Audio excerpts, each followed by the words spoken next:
बहुत समय पहले एक आध्यात्मिक गुरु थे जो कि मृत्युशैया पर थे।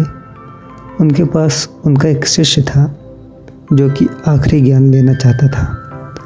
अपने अंतिम समय पर उन्होंने शिष्य से कहा, मुफ्त के घोड़े की सवारी मत करना। शिष्य को ये बात समझ नहीं आई। वह सोचने लगा, इसका क्या मतलब हो सकता है। इतने ऊंचे गुरु अपने अंतिम समय में ऐसी मामूली बात कहेंगे। कुछ दिनों बाद गुरु के मित्र गांव आते हैं तो वो उनसे गुरु द्वारा कही बात बताता है। गुरु हंसते हैं और कहते हैं, तो इसका मतलब है उसने आखिरी ज्ञान दे ही दिया। फिर वो शिष्य से कहते हैं, सुनो, बहुत समय पहले तुम्हारे गुरु ने ज्ञान की तलाश में अपना घर, रिश्ते, आराम छोड़कर घुमक्कड़ वाली ज़िंदगी स्वीकार कर ली थी सच की तलाश में। एक दिन वो गांव से गुजर रहे थे। उन्होंने एक व्यापारी को देखा जो गिरा हुआ था और उसकी घोड़ा गाड़ी टूट चुकी थी। गुरु ने उस व्यापारी की मदद की, सामान को उठाने में, पहिए को वापस लगाने में। व्यापारी उनकी मदद करना चाहता था। व्यापारी ने उन्हें मुफ्त का घोड़ा उपहार दिया, शायद सबसे बढ़िया एक धन्यवाद के रूप में। सभी ने घोड़े की बहुत तारीफ की। ये उसके जीवन का मोड़ था जो कि एक उपहार के रूप में प्राप्त हुआ था। असल में एक जाल था। अब वो दिनों की यात्रा घंटों में पूरी कर लेता, मगर जल्दी ही कुछ दिक्कतें भी सामने आने लगी। घोड़े को ताज़ी घास खिलाना जरूरी था। गुरु को अक्सर ही घोड़े को आराम कराने के लिए जगह तलाशनी पड़ती। गांव वाले छत बना दिया करते। घोड़े को विशेष देखभाल की ज़रूरत थी। ज़्यादा ज़मीन घास चरने के लिए, इन सब की व्यवस्था करने के लिए गुरु ने लोगों को आध्यात्मिक शिक्षा देना शुरू किया ताकि धन एकत्र कर सकें, संसाधन जुटा सकें। शुरू में तो ज़रूरत के हिसाब से कमा लेते हैं, मगर धीरे धीरे उनका झुकाव ज़्यादा कमाने की तरफ हो गया। गांव वाले उनकी इज्जत करते थे।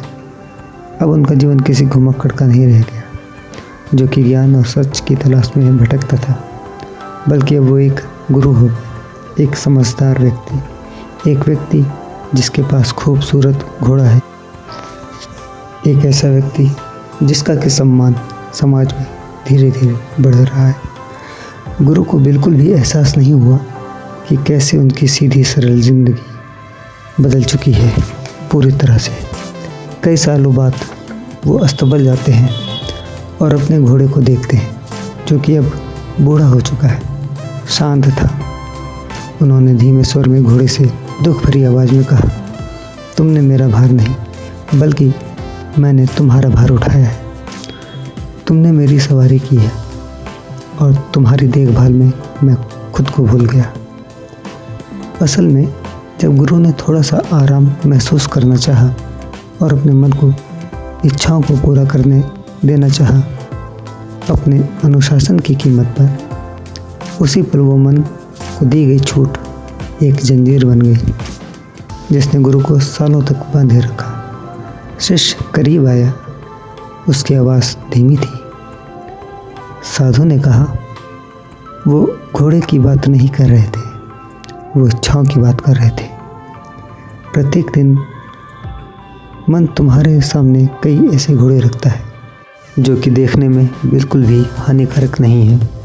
बहुत छोटा सा डिस्ट्रैक्शन, आराम, काम न करने की छूट, और तुम अपने आप से कहते हो, बस इस बार ये कोई बड़ी बात नहीं, ये क्या ही नुकसान पहुंचा सकते हैं, आखिर मुझे भी हक है। मगर धीरे धीरे ये घोड़े बड़े होते जाते हैं। उन्हें और ज़्यादा देखभाल चाहिए, और ज़्यादा समय, और ज़्यादा ध्यान, और ज़्यादा प्रयास, और ज़्यादा त्याग। और जब तक तुम्हें एहसास होता है कि जो चीज़ असल में तुम्हारी मदद के लिए थी, तुम्हारी सेवा के लिए थी, तुम्हारी लाइफ को आसान बनाने के लिए थी, वही चीज़ें अब तुम्हें कंट्रोल कर रही हैं। तुमको लगता है कि तुम अपनी इच्छाओं की सवारी कर रहे हो, पर असल में तुम अपनी इच्छाओं के वश में हो। बस वो छोटी सी स्वीकार्यता इच्छाओं के लिए गुरु का जीवन बदल दिया था।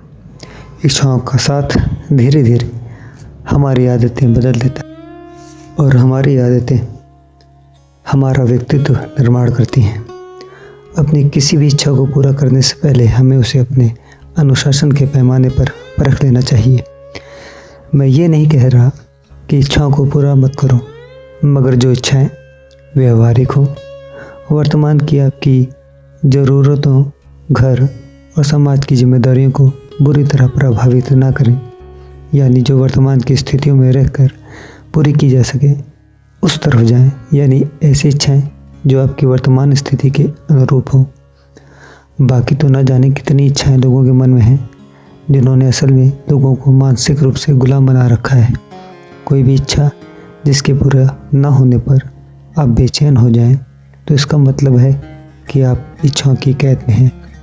इस कैद से निकलने का एक ही तरीका है कि इच्छाओं को छोड़ना सीखें, उन्हें जाने दें, उन्हें कसौटी पर कसें कि क्या वो आपके वर्तमान समय की ज़रूरतों, जिम्मेदारियों और मानसिक सुकून को ख़राब तो नहीं कर रही। अगर ऐसा है तो उसे छोड़ना सीखें और उसे छोड़ दें। हो सकता है ये थोड़ा कठिन होगा, क्योंकि आपने इसे बहुत लंबे समय से पाला है। इसमें अपनापन सा महसूस होता है और यही अपनापन का नकाब इन इच्छाओं ने पहना हुआ है। इस नकाब को उतार फेंकें, निकाल फेंकिए ऐसे किसी भी इच्छा को जो आपके वर्तमान की मानसिक शांति को प्रभावित कर रही है, और आज़ाद कर लीजिए अपने आप को उस बच्चे की तरह जो कि खेत में स्वच्छंद लेटा है, जो वर्तमान में जीता है इच्छाओं का बोझ लेकर नहीं। इच्छाओं के बारे में लगातार सोचने पर वो जमा होती जाएंगी, हावी होती जाएंगी। उनको निकलने का रास्ता दीजिए। इच्छाओं को वैकल्पिक स्थान दीजिए, निश्चित पक्का स्थान नहीं। इच्छाओं का क्या है, वो तो आती ही रहेंगी। उन्हें जाने का रास्ता आपको देना है।